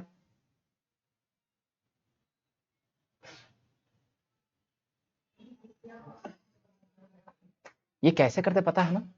जब भी इक्वल तो कैसे करते, इसको इससे गुना करते, इसको इससे गुना करते, 3 साल वाला में। ठीक है, ठीक है, क्योंकि आपको पता है ये सब इसी का मल्टीपल है ना यार। तो अरे देखो 21 गुने 21 यही आया है ना। केवल एक ऐसा है, इसको अगर इतना बनाना है इसके बराबर, तो हमको दो एक ऐसे गुना करना पड़ेगा। और ये केवल ये है, तो हमको एक ऐसे गुना करना पड़ेगा, वही तो है। ठीक है, फिर यहाँ भी कर लेंगे, बाकी जो पूछेगा इतना रुपये उधार लिया, उधार को बराबर कर देंगे, आपका आंसर आ जाएगा। ठीक है, ठीक। तो चलते हैं अब नेक्स्ट सवाल की ओर। नेक्स्ट सवाल हमारा क्या कह रहा है, आपके सामने ये सवाल है। नेक्स्ट सवाल देख लीजिए। कह रहा है कि गोविंद 2522 रुपया उधार लेता तथा 5% वार्षिक ब्याज की दर से चक्रवृद्धि ब्याज पर भुगतान करता है। यदि वह राशि को 3 बराबर किस्तों में, किस्त आ गया बराबर, इक्वल किस्त आ जाएगा, आपके पास इंटरेस्ट दिया हुआ है, तो यहाँ से 5% है तो 20 21 और 400 441 8,9261 कर सकते हैं। ये सवाल बहुत ही ईजी है, बताने की जरूरत नहीं है। ठीक है, मैंने बताया ऑलरेडी इसको। ये बोला है कि 5% की दर से कुछ पैसा उधार लिए हैं और 882 रुपये का EMI हमको भरना है, 2 EMI में लौटाना है। तो क्या होगा? बन जाएगा, बहुत ही सवाल है। एक व्यक्ति 16,224 के नगद भुगतान, ये सवाल देखिए बहुत ही गजब सवाल, ये सवाल बहुत ही परेशान करता है, लेकिन इस सवाल को बनाने का तरीका जो मैं बताने वाला हूँ उस चीज को ध्यान से समझना है, आंसर आपका कोई भी हाल में आएगा। ठीक है, कैसे आएगा देख लीजिए। कह रहा देखिए कि 16,224 का नगद भुगतान कर देता है। जैसे ही जाता है बाइक खरीदने ये व्यक्ति, तो 16,224 रुपया का ये डाउन पेमेंट करता है। जाते हैं बाइक खरीदने तो बोलता है डाउन पेमेंट कर दीजिए, उसके बाद आपको बाकी जो आउटस्टैंडिंग अमाउंट है उसका फाइनेंस कर देंगे, उसका EMI बांध देंगे।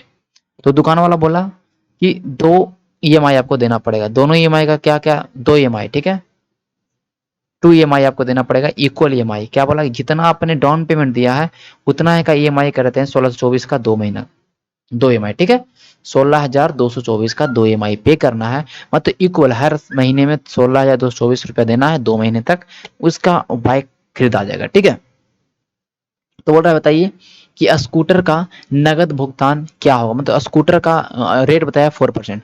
बोला बताइए स्कूटर का दाम कितना होगा। आप ये बताइए कि 16,224 का एक EMI, और बोला कि 16,224 से उसने पेमेंट किया पहला, ठीक है, और बोला कि 2 EMI और इतना इतना देना पड़ेगा, तो कुल मिला के 16,224 रुपया 3 बार देना पड़ेगा। ठीक है, अगर एक ऐसे यूजुअल देखेंगे तो 48,000 कितना रुपया, 48,600 समथिंग रुपया होगा इसका दाम।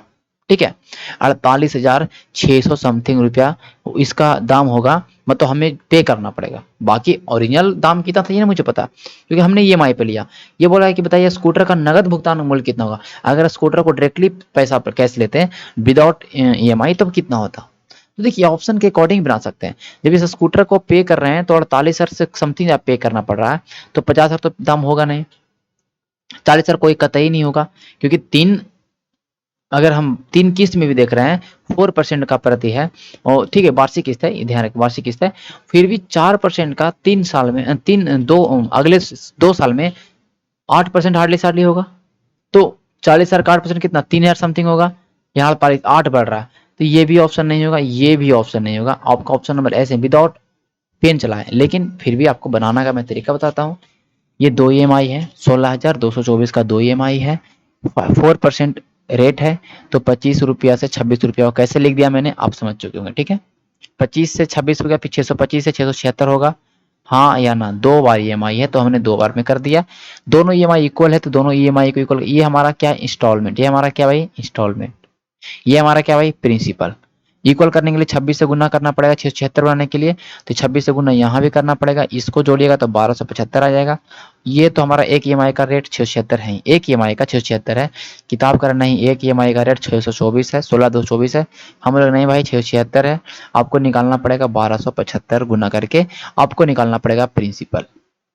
प्रिंसिपल किसका निकालना पड़ेगा, किसका प्रिंसिपल निकलेगा, ये 24 से कट जाएगा, ये 30,600 आ जाएगा, किसका, अच्छा प्रिंसिपल कितना स्कूटर का दाम आ गया, नहीं, ये जो पैसा आपने फाइनेंस जिसका करवाया 16,224 रुपया जो आपने पे कर दिया, उस पर तो इंटरेस्ट नहीं लगेगा, वो तो आपने ऑलरेडी पे कर दिया, तो शुरू में ही पे कर दिया, तो उस पर कोई टैक्स बांधेगा नहीं। जो आप बाकी रखे हैं दुकान के अंदर उस पर आएगा ना, 30,600 बाकी था दुकान के अंदर। ओके, ये नगद ओरिजिनल प्राइस था जिसको पे करके आपको 32 समथिंग देना पड़ा, 32 समथिंग देना पड़ेगा 2 ईएमआई में, और 16,000 आपने तो 24 पहले आपने पे किया। तो बिना अगर ईएमआई के लेते तो इस गाड़ी का दाम था 46,824, 46,824 था विदाउट ईएमआई लेते, तो ऐसे हमारा कितना पड़ गया भाई 672 3 से गुना कर लीजिएगा, ये पड़ गया। लेकिन हमको ऐसे कितना कितना प्राइस था इसका 46,824 रुपये। समझ रहे हैं बात को कैसे बन गया सवाल। तो इस तरह से सवाल बनेगा, कुछ भी सवाल में नहीं था, बस समझना था बेसिक चीज को। ठीक है, ये सवाल देख लीजिए, सेम पैटर्न पे है, बना सकते हैं। 12,000 रुपया डाउन पेमेंट कर देता है भाई, और 12.5% की वार्षिक चक्रवृद्धि ब्याज की दर से 1 वर्ष बाद 13,000 रुपया देता है। देखिए इस सवाल में बहुत ही सवाल है, कैसे सवाल है ये आपको समझना होगा। ठीक है, कह रहा कि 12.5%, तो 8 से 9 रुपया हो जाएगा, 64 से 81 हो जाएगा 2 साल में, क्योंकि देखिए फर्स्ट ईयर 8 से 9, सेकंड ईयर 64 से 81, हुआ या नहीं हुआ, बोलेगा यस हुआ। तो भाई देखो फर्स्ट ईयर में क्या बोला, 1 वर्ष बाद 13,050 रुपया इसको ईएमआई देना पड़ता है, दोनों ईएमआई अलग अलग। फिर दूसरा साल कितना ईएमआई देना पड़ रहा है, 22,680, दोनों साल अलग अलग ईएमआई इसको पे करना पड़ता है।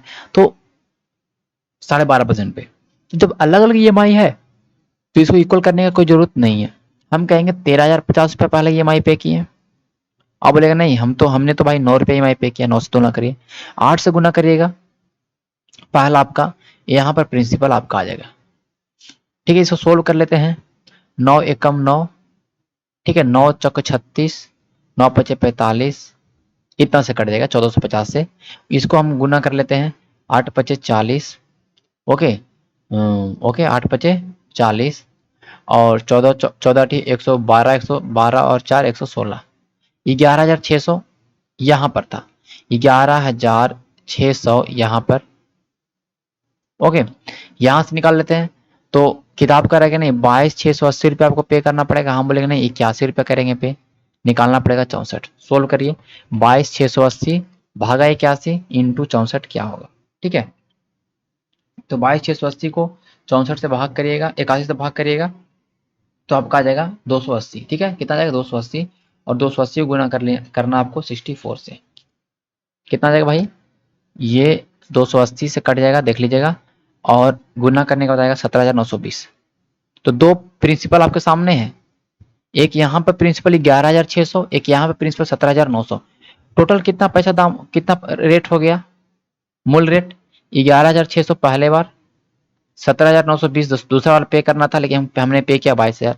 11,600 पे करना था, लेकिन हमने पे किया 13,000। और शुरू में हमने ऑलरेडी 12,000 इसको डाउन पेमेंट पे कर दिया है। टोटल यही तो दाम होगा इस स्कूटर का। ओके, सोल्व करिएगा। यहाँ कितना बचेगा भाई, 9 6 12 9 6 15। ठीक है, 520 इस सवाल को, इस सवाल के में अंदर में है, तो यही उत्तर हो जाएगा। कुछ भी करना नहीं है, ठीक है, आगे सोल्व करने की जरूरत नहीं है। करना है तो कर सकते हैं आप, यही आएगा। देख सकते हैं 17 11 28 और 12 40, और आपका दो पहले से हाथ 40 हाथ में, एक पहले से था 41। ओके, 41,520। ये सवाल में कुछ नहीं था, इसमें अलग अलग ईएमआई दिया है, तो अलग अलग निकाल लेंगे ईएमआई। मुझे पता है दोनों का रेशियो मुझे मेरे पास अकॉर्डिंग है, तो मेरे पास जब रेशियो है तो हम प्रिंसिपल भी ज्ञात कर सकते हैं। समझ में आ रहा होगा आप लोगों को। चलिए आगे चलते हैं। चलिए मुझे बताइए, कह रहा कि 42,000 रुपया 10% चक्रवृद्धि ब्याज की दर से दो समान किस्तों में उधार लेने की योजना बनाता है। बोला भाई कि देखिए, दो समान किस्त में हमको 42,000 रुपया उधारी दे दीजिए, तो और हम, और ठीक है, लेकिन फिर कहता बाद में ना कि चलो 3 समान किस्त में ले लेते हैं। तब क्या घटा है भाई, तो पहले की प्रत्येक किस्त की राशि और बाद की प्रत्येक किस्त की राशि में कितना अंतर, ये बताना कि पहले का ईएमआई में क्या है और अब वाला ईएमआई में क्या अंतर है, ये आपको बताना। देखो 42,000 रुपया है प्रिंसिपल, ठीक है, 42,000 रुपया आपका क्या है, प्रिंसिपल है। ओके, तो मैंने आपको ये क्या है, 10%, क्या भाई 10%, 10% पर दो किस्त बांधना है, 10% पर दो किस्त बांधना है, समान किस्त बांधना है। 10 को क्या लिखेंगे, 10 से 11, क्या लिखेंगे, 10 से 11, 100 से 121, इक्वल ईएमआई करना है, इसको 11 से गुना करना पड़ेगा, इसको 11 से गुना करना पड़ेगा। 110 और 100 210। किताब का नहीं, 42,000 रुपया हमने पैसा, मेरा प्रिंसिपल हम कहेंगे 210 है। हम यहाँ से 121 से गुना करेंगे तो हमारा पहला ईएमआई आ जाएगा, मतलब इस 2 साल वाला ईएमआई आ जाएगा। कितना है, 210 दूनी 420, 200, 242 पे 00, ये आएगा ना। हाँ, 24,200 का पहला पहला जो हमें पैकेज था, मतलब कहने का मतलब ये पहला जो हमने तरीका देखा, हमने पहला जो हमने पैकेज इस्तेमाल किया, उसमें हमने देखा कि 24,200 का 2 ईएमआई पे करना पड़ेगा, ठीक है, 42,000 के लिए। सेकंड पैकेज क्या है, सेकंड पैकेज बोलिएगा क्या है भाई, तो सेकंड पैकेज क्या बोला है, सेकंड पैकेज में बोला है कि 3 ईएमआई में पे करेंगे। ठीक है, 3 ईएमआई पे करो, कोई दिक्कत नहीं, 10 से 11, 100 से 121, 1000 से 1331। अब बताइए, इक्वल करना पड़ेगा, क्योंकि ईएमआई तीनों तो बराबर होना चाहिए, प्रत्येक किस्त बोला ना, प्रत्येक किस्त, तो 121 से गुना करना पड़ेगा, इसको 11 से गुना करना पड़ेगा, तीनों बराबर हो गया इजिली। ओके, यहाँ भी 121 से गुना करना पड़ेगा, यहाँ 11 से गुना करना पड़ेगा, जोड़ लीजिए 1000 और 1100 और 1210, 1000 11, जो पूछेगा वही करेंगे, और कुछ एक्स्ट्रा करना ही नहीं है, ठीक है। 0 1 तो 1 3, 4310 रुपये, कितना हो गया, 4310, 2 1 3, हाँ अच्छा, 4300, सॉरी 3310 रुपया, ठीक है, 3310 रुपया हो गया। किताब कितना कह रहा है कि 42,000 रुपया है। हम बोलेंगे नहीं, 3310 रुपया तुम्हारे पास है। यहाँ से सेकंड ईएमआई, दूसरा तो टैब वाला ईएमआई निकाल लेंगे, 3 साल वाला ईएमआई निकाल लेंगे, तो हमें गुना करना पड़ेगा 1331। सोल्व करिएगा इसको, आपका सामने आंसर आ जाएगा, ठीक है। हम सोल्व करके इसको भी बता ही देते हैं आप लोग को, क्योंकि आप लोग से कुछ तो सोल्व होने वाला नहीं है, कोई मेहनत तो करते नहीं हो। ओके, चलिए मैं इसको सोल्व कर देता हूँ। 42,000 है आपका, इसको भाग करना भाई कितना से, 3310 से, ठीक है। तो आपका जो भी आएगा, ये तो अप्रोक्स में नहीं कट रहा है, तो अब मैं चेक कर लेता हूँ इसको, कोई बात नहीं। चलिए थोड़ा सा मैं यहाँ पे 1000,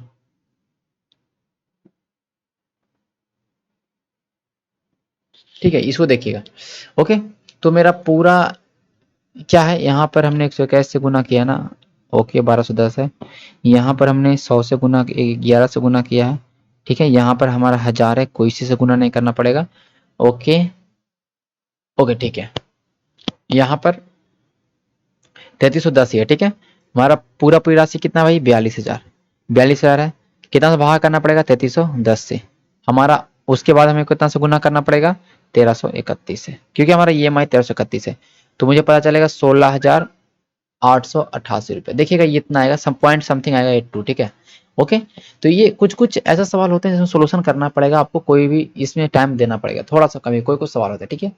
हालांकि तो इस दोनों के बीच में कितना का अंतर है, तो 24,200 के बीच में और 16,800 के बीच में कितना अंतर आप देख लीजिए, 16,888 और 24,200 के बीच में क्या अंतर है आप निकाल सकते हो। बहुत इजी सवाल है, इसके अंदर में कुछ जरूरत नहीं, 7300 समथिंग का, ठीक है, 7311 रुपये का इजीली बन गया, ठीक है। तो ऐसे इसमें कह रहा ना कि हम दो, एक ये पैकेज अपना लें या एक पैकेज ये अपना लें, किसमें हमको घर फायदा है, ये चेक देख रहा था, ठीक है। ये सवाल इजी है या नहीं है बताइए। कह रहा है कि डिम्पल 84,000 रुपये लेती है 20% की दर से, पहले वर्ष के अंत में उसने उधार ली गई राशि का कुछ भाग चुका दिया, कुछ पैसा चुका दी, और फिर सेकंड ईयर में जितना पैसा पहले बार पे की थी उसका तिगुना अब रिपे कर दी है, यही बोल रहा है। तो बताइए कि उधार ली गई राशि कितनी है।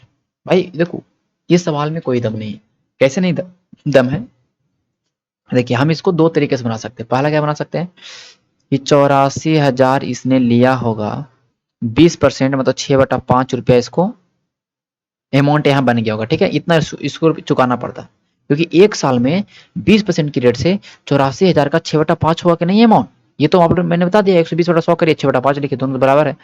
लेकिन इसमें से इसने 100 रुपया लौटा दिया, चलो मान लो 100 रुपया इसने लौटा दिया। अब इसका जो बचा 100 रुपया लौटाने के बाद ये जो बचा रिमेनिंग वो नेक्स्ट ईयर के लिए क्या बन जाएगा, प्रिंसिपल, मैंने ऑलरेडी बताया। अब इस पे फिर 6/5 10 मतलब फिर 20% लगेगा एक साल के लिए, और नेक्स्ट ईयर जो पे करेगा पैसा वो कितना पे करेगा, वो 3x कह दिया कि 3 गुना भाग चुकाएंगे नेक्स्ट ईयर, 3 गुना हो गया। यहाँ से x का वैल्यू निकाल सकते हैं, बताइए निकल जाएगा, यहाँ से x का वैल्यू निकालेगा तो 28,800 रुपया आपका सवाल का उत्तर आ जाएगा, ठीक है, 28,800 रुपये सवाल का उत्तर आ जाएगा, ठीक है। आप समझेंगे बात को। देखिए नहीं सोल्व कर पाइएगा तो मैं यहाँ पे सोल्व भी कर देता हूँ आप लोग के लिए, ओके।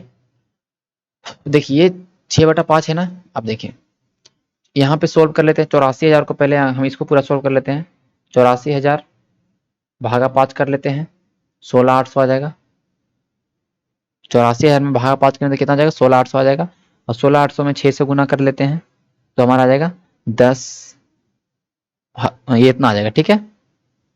यहाँ से घटाएंगे कितना, एक से घटाएंगे, ठीक है, और ये 6/5 को पहले उधर भेज देते हैं तो इधर कितना आ जाएगा, ये कट जाएगा 2, तो 5x/2 हो जाएगा, ठीक है।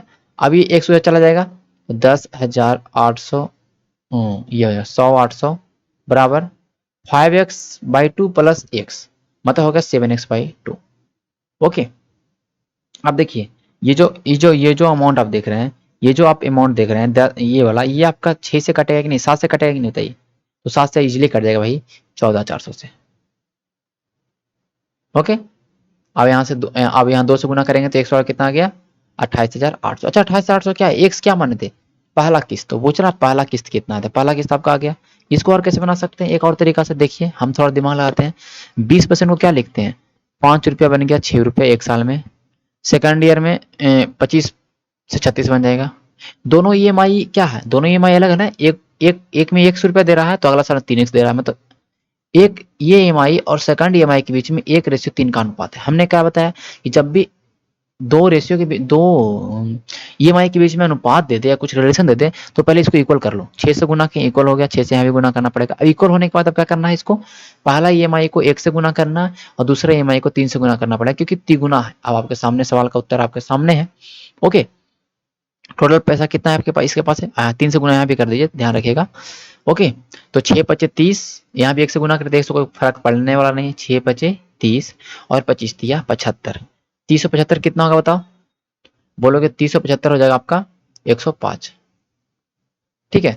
84,000 है जो 105 के बराबर है। मैंने क्या गलत लिखा बताइए, मैंने गलत लिखा, बोलिएगा नहीं, ये चीज लिखना था क्योंकि मेरा जो मूलधन दिया है यहाँ पे, ठीक है। अब आपको निकालना क्या भाई, पहला पहला कितना हमारा EMI 36 रुपया, 36 से गुना कर सकते हैं बताइए, बोलेगा हाँ कर सकते हैं, तो 28,800 आ जाएगा सवाल का उत्तर। तो कुछ भी निकाल सकते हैं, ये जो तरीका ना बहुत ही बेस्ट तरीका है, इसमें थोड़ा सा ना ये बहुत ज़्यादा प्रैक्टिस करना पड़ेगा, बहुत ज़्यादा आपको बनाना पड़ेगा, ऑटोमेटिक सब कुछ क्लियर हो जाएगा, ठीक है। तो और हमारा सवाल बच गया भाई, ये कौन सा सवाल है, 50,000 रुपये उधार लेके 3 बराबर किस्तों का निश्चय करता है और चक्रवृद्धि ब्याज की दर 10% है, प्रथम और द्वितीय किस्त की राशि 20,000 इतना है, तीसरे साल बाद कितना धन चुकाया होगा ताकि लोन का पूर्ण भुगतान कर सके। 10% इंटरेस्ट रखा भाई, देखो इसको सिंपली बनाना तो इसे बना सकते हो, 10 से 11 होगा, सेकंड ईयर में ये 100 से 121 होगा, तीसरा साल में ये 1000 से 9200 1331 होगा, ठीक है, 1331 होगा, ठीक है। प्रथम और द्वितीय किस्त आप देखो अलग अलग किस्त की राशि है। पहला राशि कितना भाई, बोलेगा पहला राशि है 20,000, कितना है भाई 20,000, पहला राशि कितना 20,000, तो पहला राशि कह रहा है कि 20,000 है, हम बोलेंगे नहीं पहला कितना है 11, कितना बोलेंगे हम, क्योंकि देखो तीनों इक्वल नहीं है, ध्यान रखिएगा तीनों इक्वल नहीं है, और जब तीनों इक्वल नहीं है, अब देखो इस सवाल को पहले बनाओ इस तरह से, ये छोड़ो इस अब स्टेप को रखो, ठीक है। यहाँ देखो 50,000 रुपया अगर ये लेगा बैंक से, पहला साल इसको 5,000 रुपये इंटरेस्ट लग जाएगा कि नहीं लग जाएगा, बोलिएगा हाँ लग जाएगा, कितना लग जाएगा, तो 55,000 बन जाएगा। लेकिन इसने 55,000 में इसने 20,000 पहले साल लौटा दिया, कितना बचा इसके पास 35,000। अब इस 35,000 पर फिर से 10% लगेगा, ठीक है, फिर से 10% मतलब 11%, मतलब 110/100 हो जाएगा। इसको सोल्व करिएगा आप, इसको सोल्व करिएगा आप, तो आपको कितना क्या पता चलेगा भाई कि 35,000 प्लस 3500 कितना हो जाएगा 38,500, ये होगा ना। देखिए 35,000 रुपया इसके पास बैंक में था, क्योंकि इसने 35,000 रुपया शेष बच रहा है, लेकिन इस पे फिर अगला साल एक साल रखते ही ये हो गया 38,500। अब इसके पास 38,500 बैंक में सेकंड ईयर में इसे 38,500 पे करना था, लेकिन इसने पे कर दिया कितना 2500, फिर से 25,000 बचा इसके पास कितना, बोलेगा इसके पास बचा 23,000, कितना हो जाएगा 13,500 रुपया, 13,500 बचा, और तीसरे साल में 110 लग जाएगा, ठीक है, 3 साल के लिए लिया, तीसरे साल 110 लग जाएगा, 13,500 में 110 रुपया, इसको मतलब 10% लगेगा तीसरा साल के लिए, हर साल 10% लग रहा है ना, ये वही मैं तरीका लगा रहा हूँ। तो कितना पे करना पड़ेगा 13,500 में आप 11 से गुना कर लीजिए, कितना हो जाएगा 5 8 4 1485, 14,850 रुपया लास्ट मंथ में, इसको लास्ट साल पे करना पड़ेगा कि तीसरे साल में, तो तीसरे साल तो पूरा फाइनल करना है, तो पूरा फाइनल कितना पे करना था इसको 14,850, क्लियर। एक बार 20,000, एक बार 25,000, एक बार 14,850 रुपये। समझ में आ गया होगा इस सवाल, ठीक है। तो ये सब सारे जितने भी सवाल हैं, जितने भी सवाल हैं सारे बन जाएंगे, कुछ भी परेशान नहीं होना है, ओके, थोड़ा सा भी परेशान आपको नहीं होना है कि इस तरह के सवाल को कैसे हम बनाएंगे, ठीक है, ओके। तो अब हमारा एक और सवाल बच गया, ये भी देख लेते हैं। अच्छा ये तो प्रत्येक किस्त में बनाना है, तो बना दीजिएगा, ये तो इजीली बन जाएगा कि प्रत्येक किस्त की राशि 5800 रुपया है, तो कुल ब्याज अच्छा ब्याज निकालने के लिए बोला, मैं बताता हूँ। 5800 रुपया प्रत्येक किस्त की राशि, दो किस्त 10%, 10 से 11, 100 से 121, प्रत्येक किस्त का दिया 100 भी गुना करना पड़ेगा, इधर भी गुना करना, क्योंकि दोनों राशि समान है। प्रत्येक किस्त 5808 रुपया, हम कहेंगे नहीं प्रत्येक किस्त कितना 121 है, आपको निकालना है ब्याज की कुल कितनी राशि है। देखिए पैसा पूरा पूरे मूलधन कितना हमारा था 220 रुपया, हमें कितना पे करना पड़ेगा 242 रुपया, गलत लिखा हमने 110 प्लस सॉरी 210 रुपया था, पे कितना हमने किया 242, हमें 32 रुपया हमें क्या देना पड़ गया ब्याज। कैसे किए भाई, ये प्रिंसिपल है, और ये 121 रुपये 2 बार देना पड़ा, तो मुझे 242 पे करना पड़ा ना, इसमें इंटरेस्ट भी शामिल है, तो ये हमारा अमाउंट पे इतना रुपया हमें पे करना पड़ गया, और ये हमारा प्रिंसिपल है, ये हमारा अमाउंट है। जब ईएमआई सारे ईएमआई को जोड़ देंगे तो वही तो मिश्र धन होगा, तो मिश्र धन घटाएंगे तो हमारा क्या 250 रुपया हमने लिया बैंक से, और 242 पे करना पड़ा, मुझे 32 रुपये इंटरेस्ट पे करना, तो 32 पे करते हैं 5808 बटा 5808 को हम क्या किसे तुलना करेंगे 121 से, ओके 5808 को हम तुलना करेंगे 121 से, तो हमारा यहाँ 48 से कट जाएगा, 48 से गुना करेंगे 32 से, तो हमारा सवाल का उत्तर आ जाएगा, ठीक है। 32 से गुना कर देंगे 48 से, कितना आ जाएगा हमारा, लास्ट में 6 आना चाहिए, 1536 सवाल का उत्तर जाएगा, ठीक है। ये सॉरी ये कॉमा था, ये ध्यान रखिए 1536 होगा, ठीक है। तो और भी सवाल है भाई, देख लेते हैं ये कौन सा सवाल है, ये तो बना देगा सेम सवाल, एकदम सेम सवाल है, इसमें क्या बताना है, किस्तों में ली गई ब्याज गणना, तो वार्षिक कुल ब्याज कितना दिया, वही सेम एकदम सेम पैटर्न, 7.5% में कितना लिख सकते हैं, तो 15/2, 15/2 कितना लिखेंगे 15/200, 15/200 कितना लिखेंगे भाई 3/40, कितना लिखेंगे 3/40, 40 से कितना हो गया 43, अगले साल कितना हो जाएगा 1600 से, बताइए इसका 43 का क्या होगा, 43 का अगर आप स्क्वायर करते हैं तो कितना होगा, 43 का स्क्वायर अगर आप देखिए, इसलिए मैं बोलता हूँ सारा का आपको स्क्वायर याद रखना पड़ेगा, ठीक है। तो 1849 हो जाएगा। अब इसको भी बनाना पड़ेगा 43 से गुना करने पर, 43 से गुना कर इसको भी बनाना पड़ेगा, ठीक है। 1849 रुपये का किस्त है, हम बोले किस्त कितना का है 5547 का, ये 3 से पक्का कट रहा है कोई हाल में भी, ठीक है 3 से पक्का कट रहा है ये, ओके। अब जो पूछ रहा है कि बताइए ब्याज कितना है, ब्याज कितना दे रहे हैं 249 रुपया, 249 कर लेंगे, 3 से गुना तो कितना होगा, देखिए सोल्व करने की जरूरत नहीं है, तो कितना करें जोड़ लेते हैं, ये ब्याज गलती में फिर मैं अभी गलती कर रहा था। कुल हम जोड़ लेते हैं कि मेरा कुल कितना पे करना पड़ा, कितना हमारा प्रिंसिपल है 1720 और 1600, ठीक है 3320 रुपया प्रिंसिपल है। और हमें पे कितना करना पड़ रहा है भाई, बोलिएगा हमें पे कितना करना पड़ रहा है, 1849 का दो बार, 1849 का 2 बार, 1849 का 2 बार, 3698। कितना रुपया मुझे अधिक पे करना पड़ रहा है, तो आप बोलिएगा कि आपको 3320 इसमें घटाना पड़ेगा, 378 रुपया आपको अधिक पे करना पड़ा, 378 रुपया अधिक पे करना पड़ रहा है। इसका वैल्यू मेरा आ चुका है 5547 है, जो हमारा 1849 के बराबर है।